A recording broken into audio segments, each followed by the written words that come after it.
यस जग्गाको दृश्य चाहिँ यस प्रकारको रहेछ। देख्न सक्नुहुन्छ यो चाहिँ झरना हो, त्यहाँबाट जाँदैछ।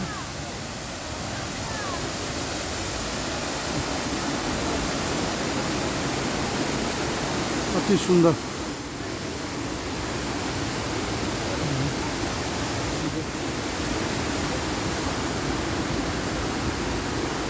दृश्य चाहिँ यस प्रकारको छ है, झरना वाटरफलको।